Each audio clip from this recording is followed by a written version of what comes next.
We have been advised that Senator Carrozza is en route, so we will patiently wait another minute.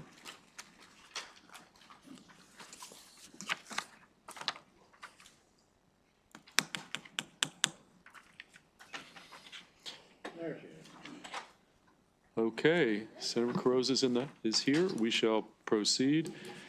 Okay, folks, I think to get started, we've got 4 withdrawals, and we can take a motion unfavorable on the 4 withdrawal. We'll take it as a package. Okay, the vice chair moved unfavorable on the 4 withdrawn bills that are listed right here. Okay, second from Senator Harris. Any discussion? All in favor of the 4 withdrawn bills, raise your hand. Senator Brooks, are you in favor of the unfavorable? Okay, all opposed. So those 4 bills are been voted unanimously unfavorable. Let's just go through a few of the departmental bills. Stacy, why don't we start with Senate? We'll just do in the order Senate Bill 91. Okay. You want 80 first? Just looking at your list. Where's Senate Bill 80? That was supposed to be on the list. Okay. Senate Bill 91. All right, Senate Bill 91. State Board of Elections Address Confidentiality Program, Designation of Contact Person. This departmental bill requires the State Board of Elections to designate a contact person for the Address Confidentiality Program to act as a contact for inquiries about the program from local boards of elections and program participants. It further specifies that each local board of elections must use a program participant's actual address for absentee ballots. The bill authorizes the State Board of Elections to adopt related regulations. There were no amendments and there was no opposition at the hearing. Okay, Senator Kagan moves favorable on Senate Bill 91. Is there a second? Second. Second from Senator Brooks. Discussion. Again, there are no amendments. It's Senate Bill 91 clean. All in favor of the favorable motion, raise your hand. All opposed, Senate Bill 91 carries unanimously. Senate Bill 108, April, and we do have an amendment from Senator Hester. Senate Bill 108, Environment, Water Resources, and Wetlands Enforcement. This departmental bill authorizes the Maryland Department of the Environment to impose an administrative penalty for a violation of provisions of the Environment article relating to the appropriation or use of waters, reservoirs, and dams, as well as wetlands and riparian rights.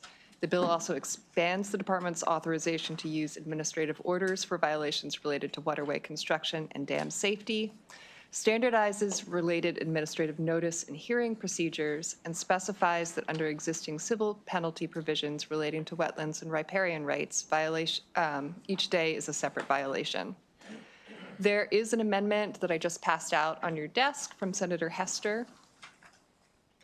This would require MDE to consider a violator's degree of cooperation with the department and any good faith efforts to address a violation when imposing administrative penalties under the bill. Additionally, the amendment adds language requiring the department to take certain steps before imposing an administrative penalty on a dam owner or asset owner who is an individual, an association, and that's a defined term that includes things like HOAs and condominiums and other common ownership communities, or a nonprofit organization. Okay, Senator Hester, do you want to just articulate the rationale for the amendment? Yes. So, and I have been in touch with MDE about this.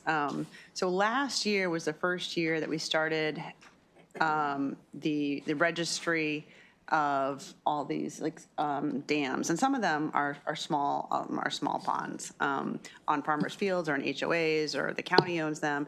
So I think people are just kind of getting used to the idea of paying the registration fee, and the registration fee, as you recall, goes to some kind of fund, which will then can help to support the repairs on these dams.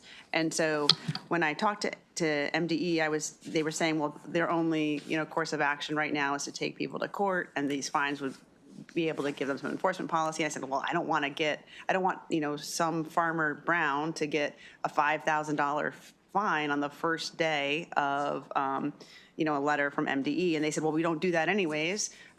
We generally give them a letter and then talk to them. And I said, well, okay, well, great, let's just put that in the bill so I feel a little bit better. And I think that this makes it much more clear that there has to be a process for MDE to move forward in in their engagement with the dam owners. Is MDE good with, do they have a position on the amendment or? I think they're probably, yeah, we've sent that, have we sent it to them, April? They sent us language and April cleaned it up, so I believe that they would be fine with it. Are they here? Okay, I got a Jeremy's thumbs giving up, it- okay. thumbs up, okay. So MDE is supportive of, we're going to go Vice Chair Kagan, then Senator Carrozza. Mr. Chair, do you want to have a motion and a second to have the amendment before us, or do you want me to ask a question of Senator let's- Hester? No, let's get the motion on the table. So let's make you want to make a motion on your amendment, Senator Hester? My amendment. Okay, a motion on the amendment from the sponsor of the amendment. Is there a second? Second from Senator Harris. Now we have the amendment in front of us. Discussion, questions? Thank you. Vice Chair Kagan, then Senator Carrozza. I just had a quick question. The daily fine is something that I had in my notes as a little bit troubling me. It's up to $5,000 with a max of $100,000, and nothing in this amendment seems to modify that, and it still is per day. Are you okay with that? So it bothered me too. And once again, MDE said that they would use discretion, and committee counsel has said that this is kind of standard for all of the MDE permits. Okay. And so, I'm hopeful that if, they first have to give this letter, and then they have to use their discretion, and then there's an opportunity for the person to make a good faith effort, that they would not get a daily fine while that was going on. Why don't we could have MDE come up and speak on the record? I trust that both counsel and the, Yeah, I don't know. Yeah. Jeremy, you get anything? You good? I think. Alex? They're giving their thumbs up We're to getting what Senator thumbs up. Hester said, so I think we're good. Okay. Okay, Senator Carrozza, though, you have a Thank you. question. Again, we're just on the amendment right now. Okay, I'm fine with the amendment. Okay. I have baseline questions. Okay, so let's first take up the amendment. All in favor of the Hester amendment, raise your hand. All opposed, the amendment carries. Let's just get the discussion going. Is there a favorable on the bill as amended on Senate Bill 108 as amended? A favorable motion? Okay, Senator Hester moves favorable as amended. Second from Vice Chair Kagan. Okay, now Senator Carrozza, we have a question on the bill as amended, Senate Thank Bill you. 108. So I just want to understand the kind of overall basis. Is this the bill that puts in enforcement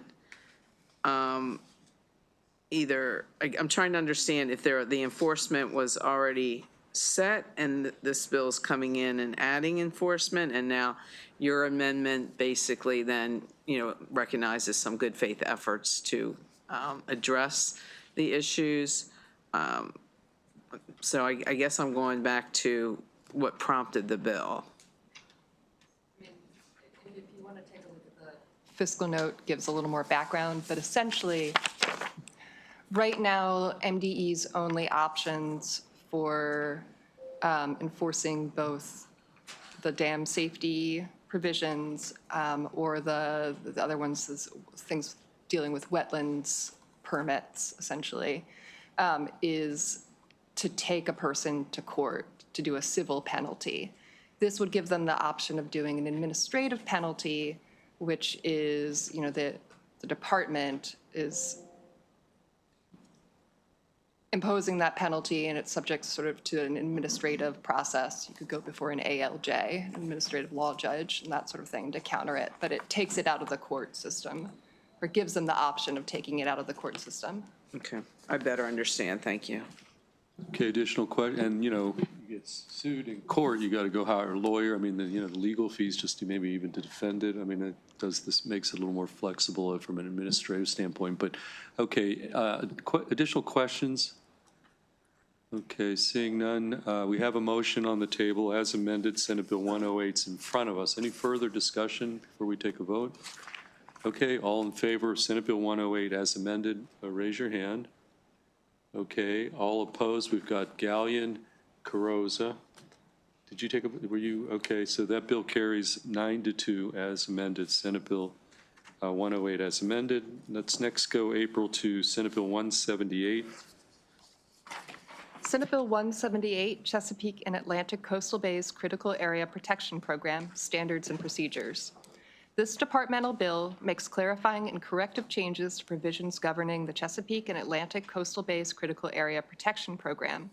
Specifically, the bill clarifies that the Critical Area Commission's adoption and amendment of regulations must be accomplished by affirmative vote of the Commission, corrects a reference to a 6-year comprehensive review of a local critical area program to instead refer to a 10-year comprehensive review consistent with a recent legislative change, replaces the term adjacent with the term contiguous and adjoining in provisions governing the location of new intensely developed or limited development areas, clarifies that a change to a critical area designation due to a mistake in the original designation must be based on land uses or natural features in existence on June 1st, 2002, when the critical area program was expanded to the Atlantic coastal bays by Chapter 433 of 2002. Extends from 90 days to 130 days the timeline for the commission to act on a program amendment in cases where the commission has overridden a determination by the chair. And I would just note that this timeline is consistent with the existing 130-day timeline for consideration of program amendments in other circumstances. Clarifies references to professionals who may prepare, oversee, and approve plans to replant trees to remedy illegal cuttings or clearings, and requires that damages assessed by a circuit court for illegal cutting or clearing of trees in the critical area be paid to the applicable local jurisdiction rather than the Department of Natural Resources. Okay, any amendment? No amendments? Okay, we've got Senate Bill 178. There are no amendments. Questions? Discussion? Motion? Yes, Senator Gallion. So there are no amendments on this? So I was just looking back through the testimony and had, unfavorable from Maryland building industry and Mako. The building industry looks like, we just had we spent several hours on housing yesterday, and it says that this will constrain housing development, increase costs, and create uncertainty, so that creates a problem. And then it looks like Mako had some issues with changing what they see as a flexible adjacent standard with a more strict contiguous and adjoining standard. So, without amendments, they've been brought aboard, so the opposition's still there. So Anybody else want to weigh on this? By the way, I just want to make the point, bills go on the list. It's for discussion. Like that's, I don't want everybody to think thumbs on the scale on just because on the list. So just some further discussion about some of the unfavorable or what Senator Gallion, some of these bills we can hold, let it percolate. We don't have to vote them, but just any further discussion about Senator Gallion's point on some of the unfavorables. Senator Washington, you seem like you want to I'm weigh going to in. be talking a lot on my bill, which is why I was holding back. But I agree. I did have concerns about the contiguous. I have concerns about a lot of the amendments. Okay, So if we can. I really don't want to spend a lot of time on, I want to go through the bills that, we know we could send out, and there's not a lot of opposition for now, today. And so let's just hold that, yeah, but and just- weigh in. Well, just to note in thinking through this, the Critical Area Commission sees that change of language adjacent to contiguous as clarifying, because right now, if a local jurisdiction is coming to them and saying, look, we want to do this based off of this adjacency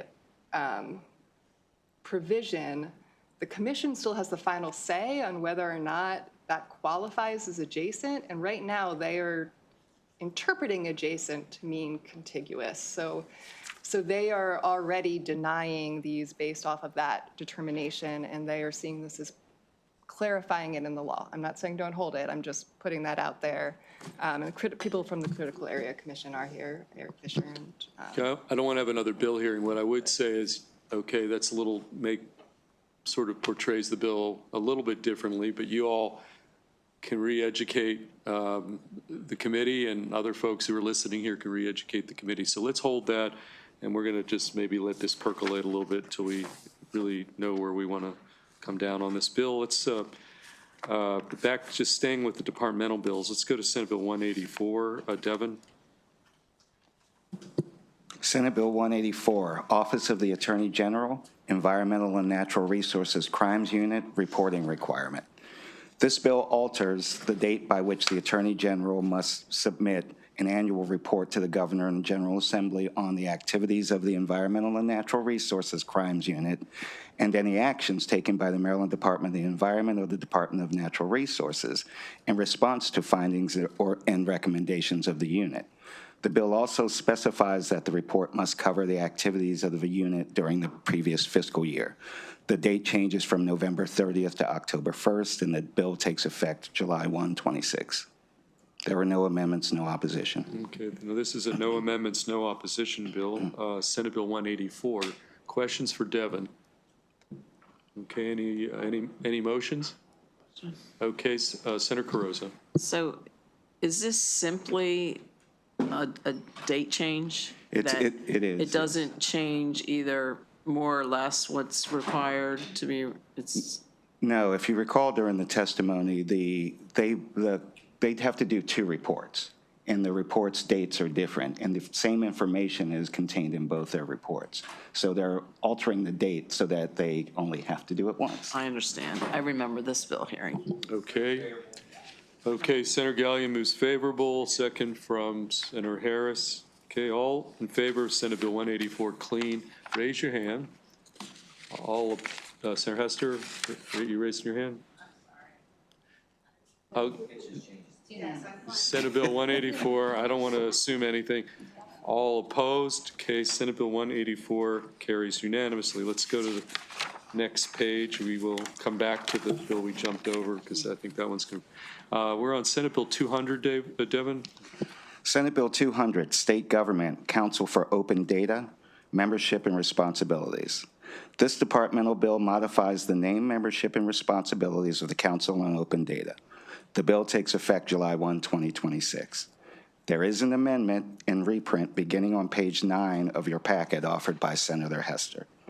This amendment clarifies that of the 5 members appointed from the private utility, academic, or nonprofit sectors, at least 1 is a university member, at least 1 is from the private sector, and at least 1 is from the nonprofit sector. Okay. Do you want to articulate anything or move the amendment? Senator Hester, it's your amendment. I just thought having 5 from any of those was a bit broad, and so I tried to tighten it up just a little bit. And I'd like to move the amendment. Second. Okay, we have a motion on the Hester amendment from the sponsor, a second from Senator Gallion. All in favor of the Hester amendment, raise your hand. All opposed, the Hester amendment carries. She is on a roll. Okay, we've got now Senate Bill 200 as amended in front of us. Yes, Senator Vice Chair Kagan. Thank you. So I had expressed concern and asked about why we were going from 37 people on this panel to 11, because that seemed like a really big drop. So now it would be from 37 to 14, adding these 3 people? No, the 11 is still, those 3 people are subsumed under the 11. Okay. And we think there's enough diversity and engagement and voices in the room? Madam Vice Chair, the members that were eliminated were mostly state agencies. I see that. I see that. But they bring important information when they show up and have someone there and engage. And okay. All right, if we're good, thank you. Okay, do we have a Senate, we had the amendment carried. What about the Move the underlying bill as bill? amended? I was just going to ask a question on your Okay. question. I mean, you're on this council, aren't you? I have been, and I have found it, honestly, Be careful, we're I streaming. know, we're live streaming. I have attended a few meetings. I have not attended all of them. I have not made it a priority in my schedule to attend every meeting. Well, I was just going to say that, I mean, you have more interest in this than I do. So if you think that it's shrinking it too much, then I care about a lot of things, and I care about data, and I care about transparency. For me, this wasn't a place where I could help move the needle Okay. and Well- make a difference. Well, I'll just say that I think that our new chief data officer is really good. And I think she's shrunk this to make it super effective. And for what it's worth, you know, I trust her, and I think this will be an effective committee going forward. If we can amend the bill to say no acronyms allowed so as to confuse people who aren't the experts, that would be good. Okay. All good, thank you. Okay, we still need a motion on the bill as amended. Is somebody doing that? Okay, Senator Washington moves Senate Bill 200 as amended. Senator Gallions second. Further discussion. All in favor of Senate Bill 200 as amended with the Hester Amendment, raise your hand. All opposed, motion carries unanimously. Okay, there, another departmental bill, Senate Bill 218. Stacy? Okay. Senate Bill 218, State Superintendent of Schools prolonged state of emergency, authority to declare. This departmental bill authorizes the state superintendent of schools, rather than the governor, to declare a prolonged state of emergency for an event that prevents regular in-person attendance at a public school for at least 14 consecutive school days, thereby allowing a local school system to provide virtual instruction to affected students. The bill also specifies that nothing in the related subtitle may be construed to limit or interfere with the responsibilities of the Secretary of Health under Title 18 of the Health General article in the event of a public health emergency. There is one amendment offered by Senator Gallion. You can find that on page 16 of the packet and the reprint beginning on page 20. This establishes parameters for the use of the state superintendent's authority to close a school or schools for prolonged state of emergency, including the types of emergencies, authorities to consult, and the manner of the declaration. Senator Gallion, you want to explain your amendment?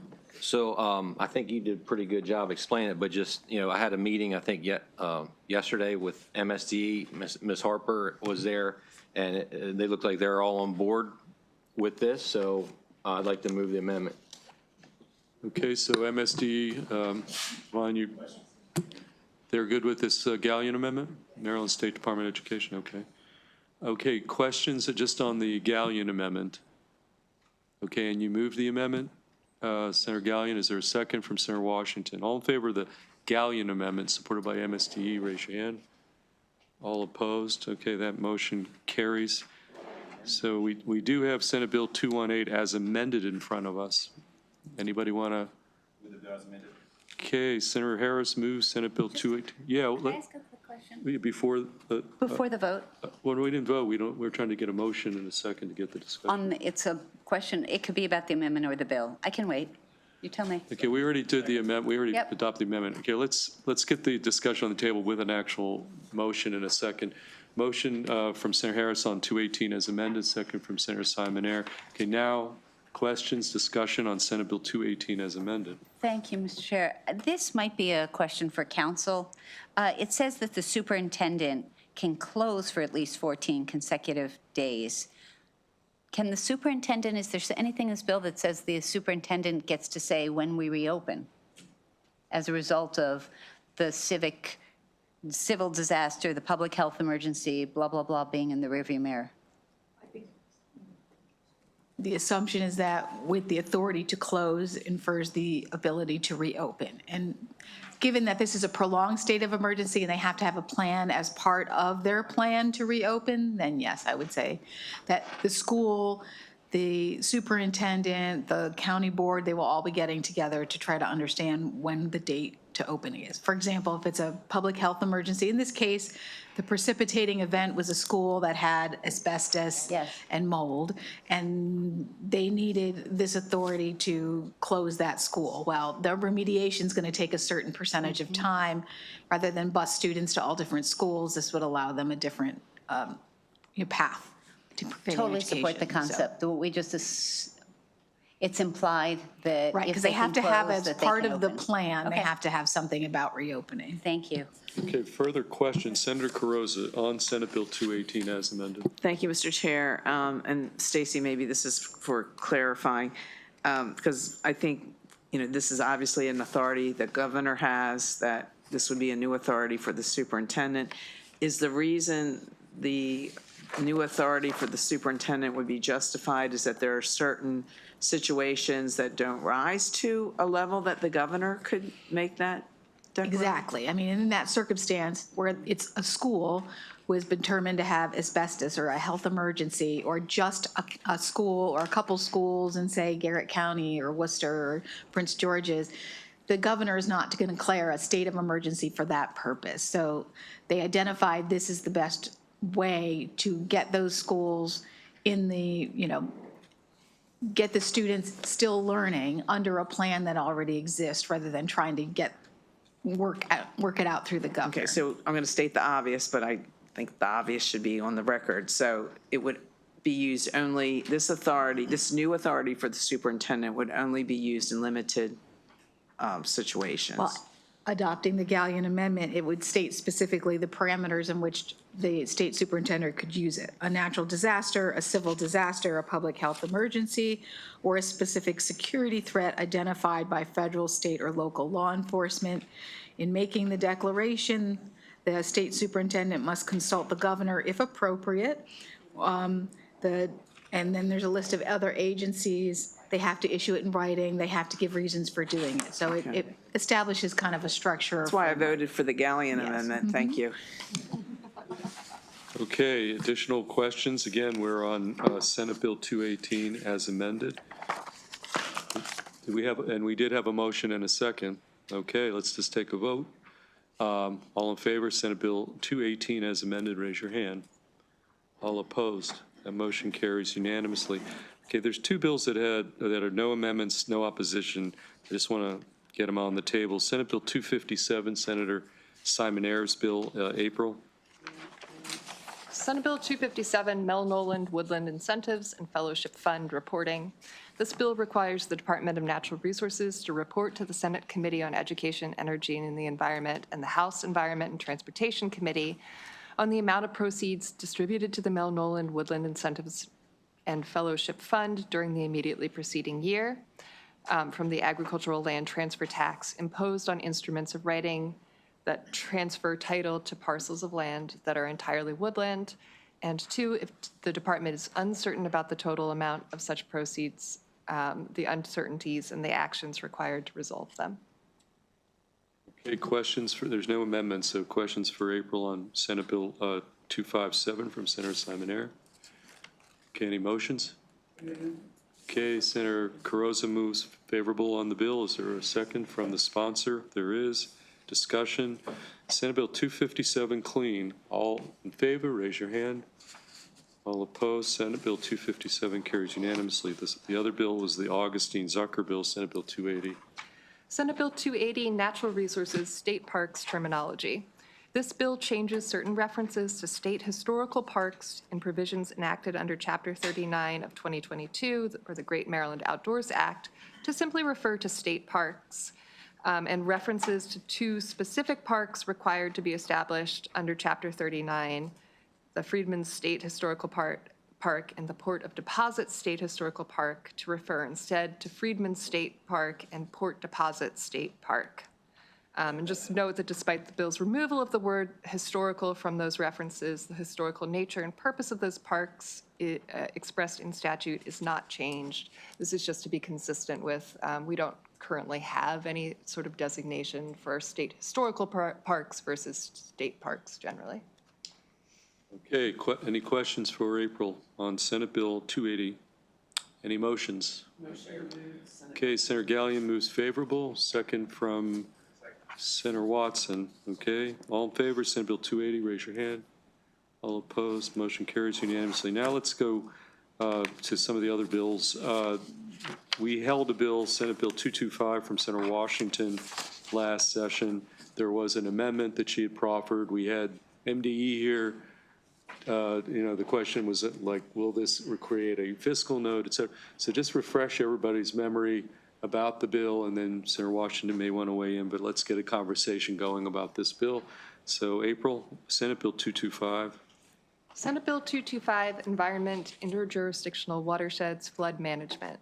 The bill, in accordance with COMAR 26.17.02.07 and Section 5-503 of the Environment Article, designates the following four watersheds and all their headwaters and tributaries as interjurisdictional flood hazard watersheds: Carroll Creek in Frederick City and Frederick County, Gwynns Falls in Baltimore City and Baltimore County, Jones Falls in Baltimore City and Baltimore County, and Herring Run in Baltimore City and Baltimore County.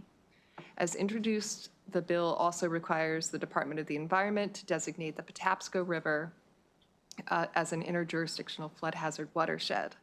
Senator Washington has offered an amendment that is in your bill packet that strikes the provision relating to the Patapsco River and instead requires the department to review the Patapsco River watershed for possible inclusion as an interjurisdictional flood hazard watershed in accordance with an existing regulatory requirement. We did reach out to the department. The department's take on this is that, so the regulatory requirements, the regulatory analysis, they said they can do that analysis within existing budgeted resources. If that analysis, based on that analysis, they do decide to move forward with the designation of the Patapsco River as an interjurisdictional flood hazard watershed, that would trigger a watershed study that could be quite expensive. So from a fiscal note perspective, it's a little bit murky because again, the bill just requires them to do that regulatory analysis, which they do say they could do within budgeted resources. Okay, questions? We had some initial discussion last week. Senator Washington? So again, I'm going to ask you to adopt the amendment and also to pass the bill. I was grateful for NAOP's observation to not circumvent the existing COMAR process. So I just want to confirm that MDE confirmed that this review can be incorporated into their watershed study already underway, and that existing FEMA grant money and no additional cost to the state. So that's the text that I have. Additionally, I just want to add a couple things, that these MDE costs outline are potential and future, they're not automatic. Also, the remainder of the bill, other than the Patapsco, is consistent with what we passed last year. I just want to share just a little bit of existing law, because I know that some of you have reached out to you with some, I think, different interpretations and potential misrepresentations of what's in law. So generally, under our state law, when we look at our legislative findings, and this is sort of on the bill, this would be our water maintenance. This is under our water management section of the code, Title IV. The General Assembly finds that the management of stormwater runoff is necessary to reduce stream channel erosion, pollution, siltation, a bunch of things, and local flooding, all of which have inverse impacts on the water and land resources of Maryland. The General Assembly intends, by the enactment of this subtitle, to reduce as nearly as possible the adverse effects of stormwater runoff to safeguard life, limb, property, and public welfare. So this was last updated in 1988, so this has been on the books. Additionally, on the interjurisdictional flood hazard, it's in current code that the administration shall periodically review watersheds to be included as interjurisdictional flood watersheds for the purposes of this chapter. And any additional interjurisdictional watershed to be designated will consider economic loss, expected upstream development, so they're supposed to anticipate what development, and I wish this had happened for the Patapsco with Ellicott City. Perhaps we wouldn't have had that, 67 million of flood damage. Frequency of flooding, number and value of structures flooded, and threats to life. Also, it says also in our code that the development in watersheds designated as interjurisdictional flood hazards within this chapter may not increase the downstream peak discharge. So there was something about that. Let me share again that I've been interacting with the department on this issue since 2023. We got a letter, I sent a letter asking about the herring run and some water, because our council and the community had actually asked about flooding. And they'd asked about, can we get a study? So this is from the the Deputy Secretary of MDE. And she says that, some nice things, that Maryland has designated the Herring Run watershed as an interjurisdictional watershed for safety and flood control.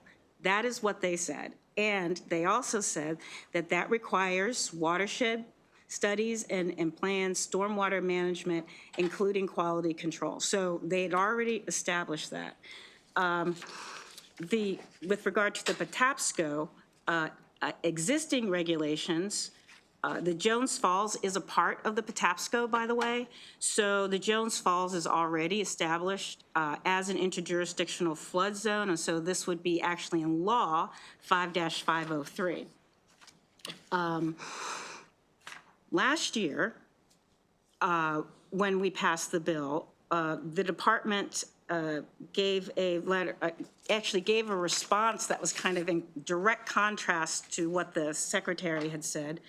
When it says that Maryland, that the MDE has to conduct a water study in this jurisdiction and it would have a fiscal impact. Again, that is not the requirement. Okay, wait, Senator Wash. Two more, just two more. I'm Okay. confused, sorry. Okay, yeah. Well, I'm addressing, I guess I'm addressing what's in the, Are there amendments that you're Well- explaining? I did. I'm explaining the amendment ahead of time and Is there a motion? Is the amendment before us? well, just background. She offered an amendment last week. We held it. Yes. For a fiscal note. Now we're going back.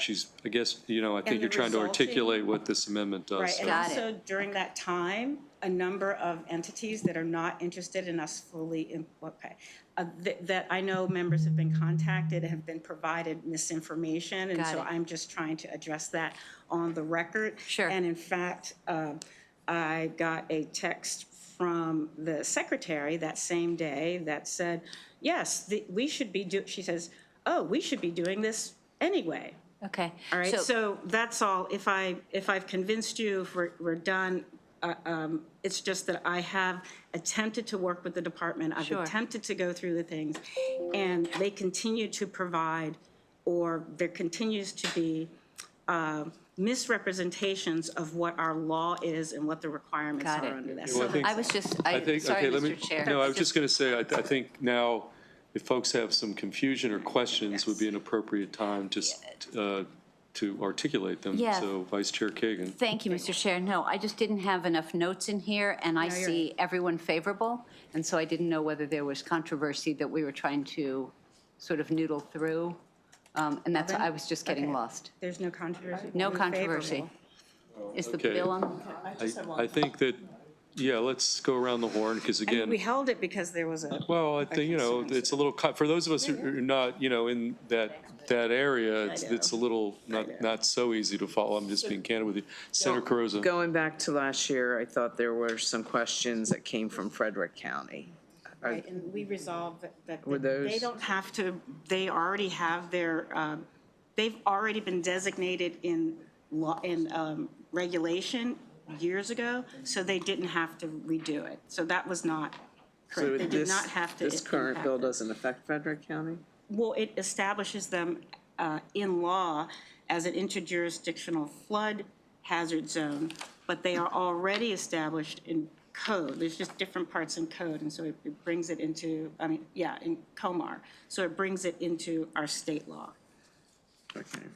I'm just trying to avoid this situation No, on the and I've floor. talked with the senator on the floor. He's clear. His people have talked with it. They've all, I'm just saying that at every turn, another opposition. Okay, let's just get some questions on the table, because, again, we're going to have another opportunity. I just don't, if we spend too much time, we're not going to get to these other bills. But I just want to make sure everybody understands, the bill, your offered amendment. Yes. Senator Hester, questions specifically for Senator Wash. So I'm going to start off by saying that I think that we need to do more on, flooding and flood management. And I wish that MDE had been doing this work for the past 30 years. Although I think the flooding in Ellicott City, we have these microbursts, right? Where you get 9 inches in an hour, which is similar to what happened in Mount Airy when we had the tragic death. changed so much in 30 years. Exactly. And so the question that I'm trying to get answered from NMD, I'm bummed that they left. Yeah. The question I'm trying to get answered is if the amendment, and I appreciate the amendment to take the Patapsco out and to do the review, Right. they're telling me that it requires a regulatory review, It which. does not. It does not. I mean, it's. Can I just finish, Senator? Oh, sorry. It's fine. I mean, you're probably right, but I'm just for my members, like they're telling me that it requires regulatory review, which once again I would support. But the question that I asked the county, because we've got this issue, which I became aware of at the hearing, which is where the Ellicott City Safe and Sound Plan stops at the line between Howard County and Baltimore County. And that's ridiculous because, I mean, I was under the impression that the two counties were talking to each other, and maybe they are, but like so that is an issue that we have to work on. But I did just hear back from the Howard County government, and they said, you know, they just want to make sure that none of the federal money that we're getting for Ellicott City Safe and Sound Plan is impacted by a regulatory review. And so I probably will, if we vote on this tonight, I'm going to abstain just so that I can get that answer and then vote for it on the floor. Just speak to this. So I added the Patapsco, you know, thinking about everything that has happened, was asked what's going on, what our obligation is that the agency is supposed to review. And also with Senator Brooks. But, you know, I've gone through this for this type of delay. Oh, we need to look and delay, and then the bill is delayed, and then on the other side, they come up with another reason, and I don't want to go through that again. So if the senator wants to put an amendment in to strike the Patapsco from now, and we attach it to something else, but I would like to go with the bill that did pass this committee and move forward. But I'm just telling you, they don't want to do it. The information that you're going to get is not going to be any different tomorrow than it is today. The law, maybe I wasn't as clear about it, but there are multiple places that you don't have to say anything. It's not a regulatory review. Okay, but here's, Mary, just, It's just, let me just say what they have to do. They just Okay. look at losses, do the flood damage, upstream development, frequency of the flooding. That's it. But In this federal Again. environment, I'm just nervous about losing her with okay, you. but Senator Washington, okay, just to cut to the chase, every member of the committee has to take a vote, and they have to feel comfortable that they understand what the bill does, what the amendment, I mean, and so if there's someone, you know, whether it's getting some feedback from Howard County or some other clarity, or the members who are not as familiar with this issue, I'm just, I'm just, we're gonna do this is not a vote of any sort, but I just got to do this informally, like who here feels they just aren't quite ready or have a full understanding to be taking a vote on the bill? I mean, just informal show of hands. I mean, or somebody wants to vote. I'm trying to get a feel for the committee here, whether it's quite ready, because I don't want to put anybody in a position of taking a vote when they don't fully understand what they're voting on. Yeah, yeah. Bill? Yes, Senator Watson. Yeah, I mean, listening to the back and forth, it And seems Senator like, Harris. it seems like what's already allowed in law doesn't impede what needs to be done. And I guess the bill is just a forcing function to do something now. Is that what it's doing? it's to codify what's in our law. There are things in different places, and But it's to if put the it. bill doesn't go, if this bill doesn't go forward, is there anything impeding them from still doing the same thing? They're still required to do these And they haven't deep done that dives for on a certain. 30 years. That's not the point. The Right. point is there anything that precludes them from doing it today, or is this bill really just a forcing function to make them do it now? It's not just a forcing function. It is, I think, taking the responsibility that this committee has to build on and exercise our responsibility to reduce flooding and to protect our citizens, our residents. We spend a lot of time on energy. We go through that deal. When you go through and you look at all those old codes, you say, oh, can't believe we haven't updated that. I'm a newly appointed member of the Chesapeake Bay Commission, and so as a result of that, I looked at our water laws, I looked at, and I saw that we once we were a leader on this issue, but for the last 30 years, we have not updated, we've passed a lot of bills about climate and flooding, but the very basic things have not been updated to accommodate that. So Okay. putting it in law. But I'm going to ask Yes. that the bill be drafted in the form that it came out of this committee, and that we vote on that today. I just know what will happen and what will continue to happen with this, and I don't want that to happen. I'm happy to take this up. I have other bills that I think we can address Patapsco, and we can do with that, but I don't want them to win on this, and I know what's happening, and so I'm going to ask you to strike that, and let's pass the bill. Strike what? I'm not. Strike the Patapsco. Okay, well, before we do anything, Senator Harris, do you want to weigh in? Yeah, I was just going to mention exactly what the good senator mentioned, just striking Senator Hester piece. I mean, I think that's just be the simplest way to ensure that, both sides get what is needed in this piece. Because we always could come back later on if that's not the case to add that piece back. Okay, back to Senate, okay, well, that's fine, but we still have a discussion. Senator Hester, I'm just trying to figure out what the implications of that are with the issue that you raised about federal money and all that. I'm just trying to fully understand it.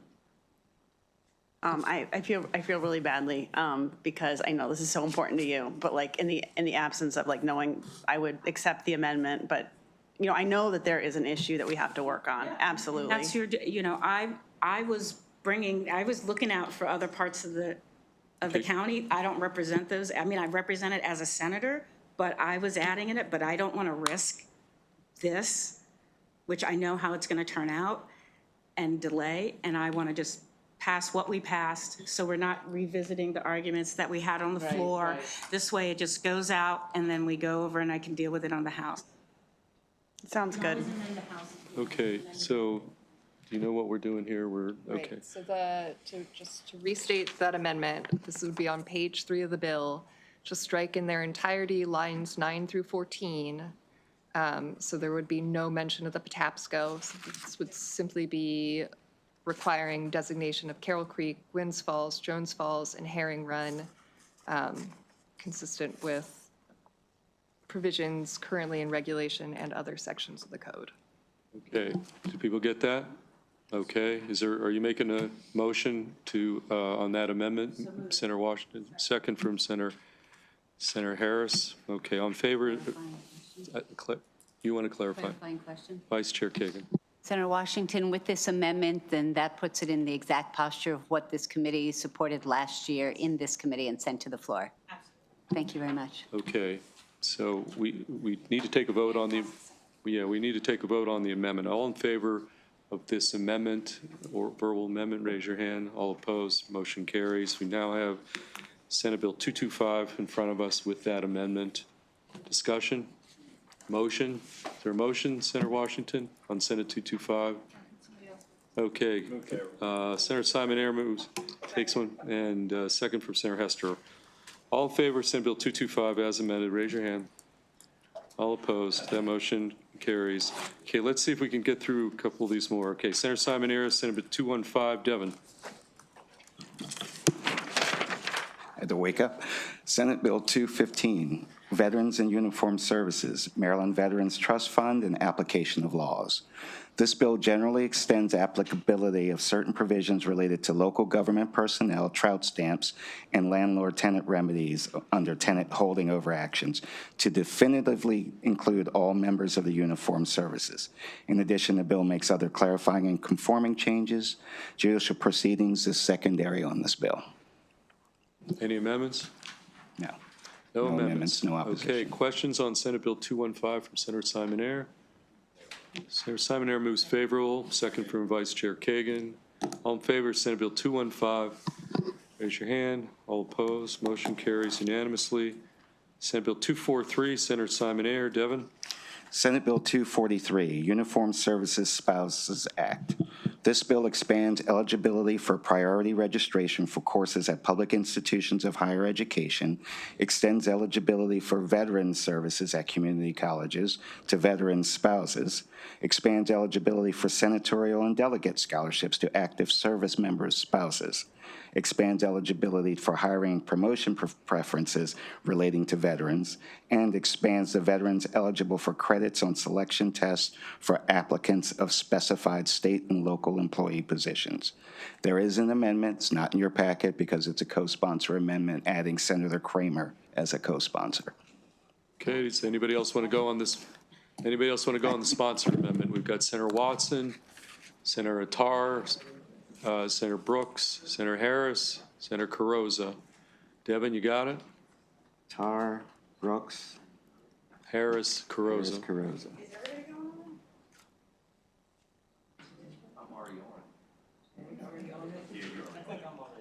You're already on it, that's right. Okay, Senator Washington. Okay, hey, let's stop. Who does not want to be on the bill? Oh, that's. Because everybody's like, who does not want to? Okay. No, I get that, but okay. Okay. Devin, I think it looks like everybody on the committee wants to go on there. If they're not on there, then add them. Okay. All in favor of the sponsor amendment? I move. Raise your hand. Okay, everybody's on the bill. Now we have that bill, Senate Bill 243, as amended.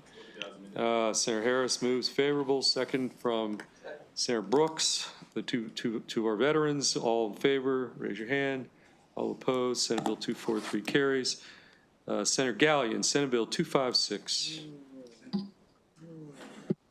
Senate Bill 256, State Board of Professional Landscape Architects revisions. This bill renames the State Board of Examiners of Landscape Architects to be the State Board of Professional Landscape Architects. The bill also substitutes the term professional landscape architect for licensed landscape architect throughout the statute, alters qualifications for membership on the board as well as related duties, repeals a requirement related to payment of an examination fee directly to the board, alters and expands provisions related to the use of a testing service to administer the required examination, authorizes the board to establish an emeritus status license, and alters a permit requirement for certain businesses. It makes numerous other conforming technical and clarifying changes. There are no amendments and there was no opposition. Senator Gallion? Okay, Senator Gallion moves favorable. Senate Bill, yeah. Can I get on that? Okay, we're going to take up a sponsor amendment first. Senator Simon Ayer wants to be on there. Anybody else want to be on there? Okay. Senator Brooks, you want to be on there? No. Okay, Senator Simon Ayer. All in favor of adding Senator Simon Ayer to this Gallion bill, raise your hand. Okay, now we're talking about the Gallion-Simon Ayer bill, Senate Bill 256. There was a motion from Senator Gallion, a second from Senator Simon Ayer. All in favor of Senate Bill 256 as amended, raise your hand. All opposed, Senate Bill 256 carries unanimously. Senate Bill 306, Senator Hedelman. Stacy? Senate Bill 306, Education Board of Community College Trustees for Baltimore County membership.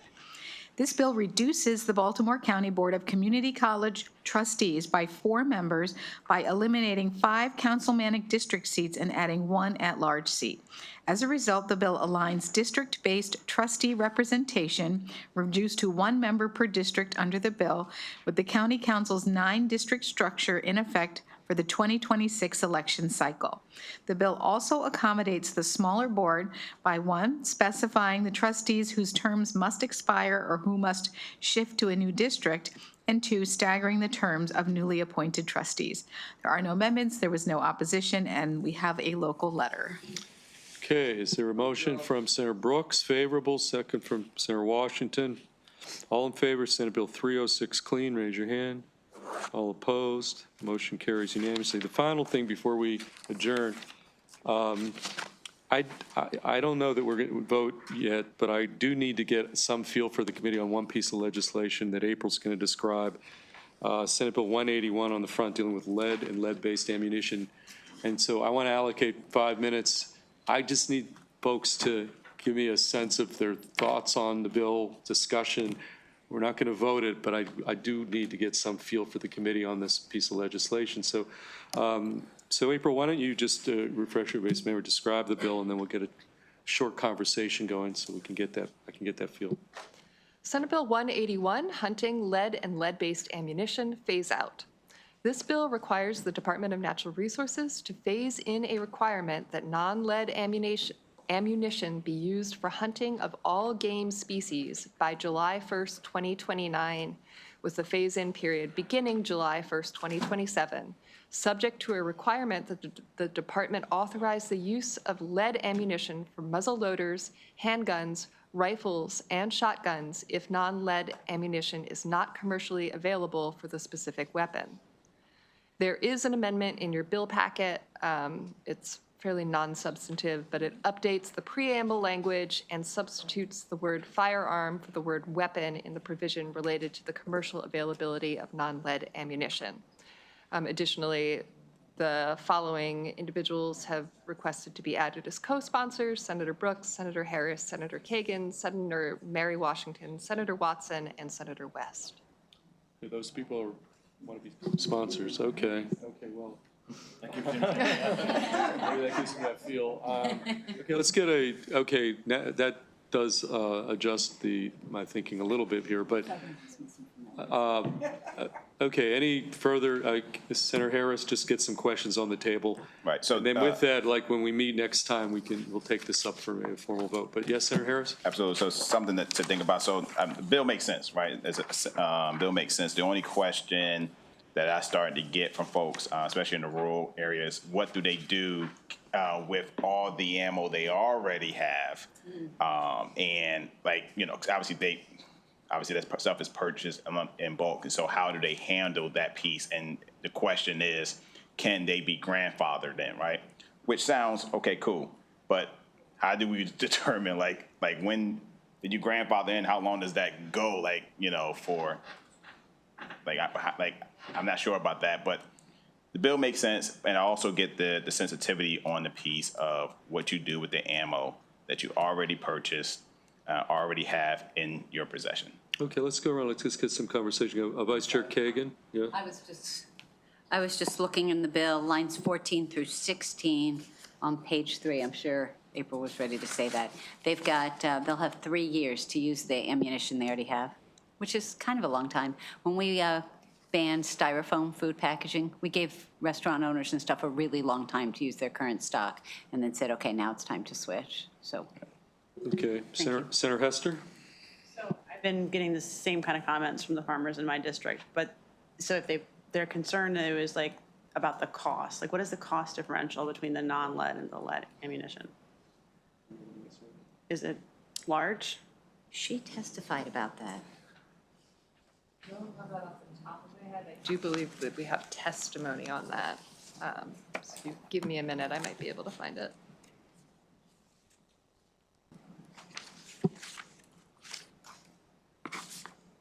I'd like to get all the questions out on the table, you know, and I think that would be useful here.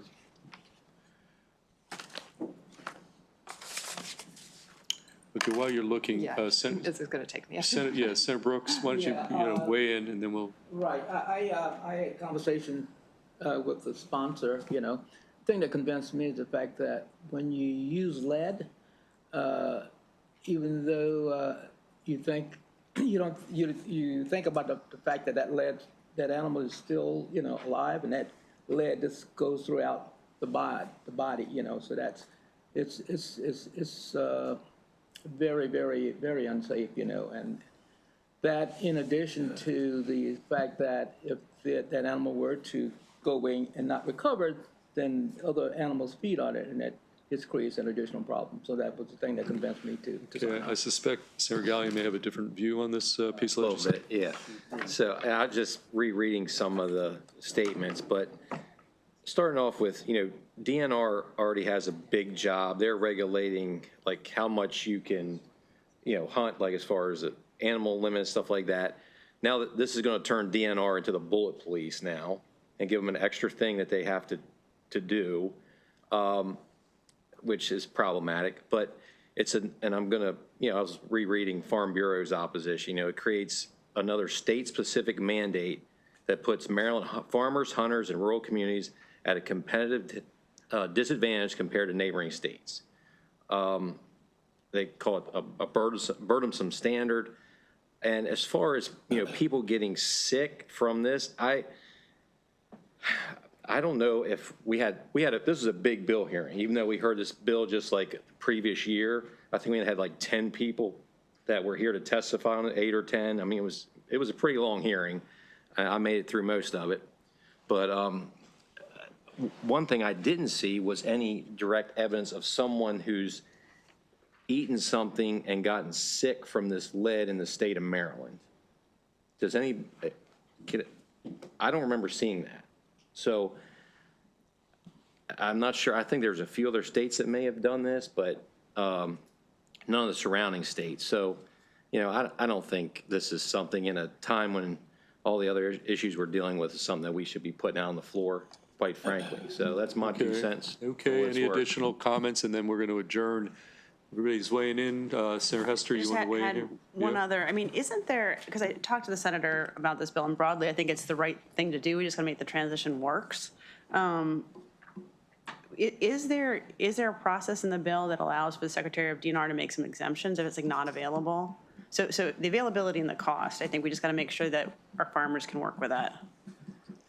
So I did find an answer on the cost, which was, at least according to the report provided by the Animal Wellness Action and Center for a Humane Economy, it is about 25 to 50% more expensive. And then your other question was about exemptions. Well, I thought there was something in the bill about a process. It doesn't specify a process. It does say that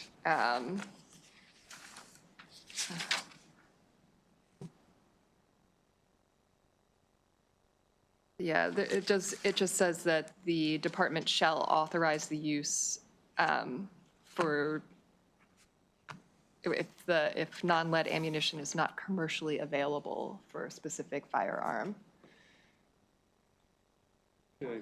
Well, here's So what we'll it's do. not speaking to the Here's cost. what we do. it's just saying- Well, why don't we have one more question from Senator Carozza, then I think we're going to adjourn. As you think of some questions, we've got, obviously, the folks who testified. We've got April here. Just want everybody to make sure they have all the information they need before we actually take a formal vote. And so, Senator Carozza, you had a question you want to put on the table here? Just during the hearing, we talked about voluntary, educational, and incentive-based approaches. And that was part of the hearing. I didn't know if there would be, obviously, amendments along those lines. And looking a little bit, just delving into this, some of the groups that recommend voluntary and incentive-based programs over total bans: New York Department of Environmental Conservation, U.S. Fish and Wildlife Service, Association of Fish and Wildlife Agencies, the Midwest Association of Fish and Wildlife Agencies, the Hunting and Wildlife Conservation Council. People who have worked on these issues and, see that you can accomplish some of these goals more on the voluntary end. So that to me was a significant part of the hearing. And Okay, well, I think everybody's weighed in. I think I have some sense of things. Okay, let's adjourn for today, and we jammed out about 10 or 11 bills, so it's all good. 18 bill here.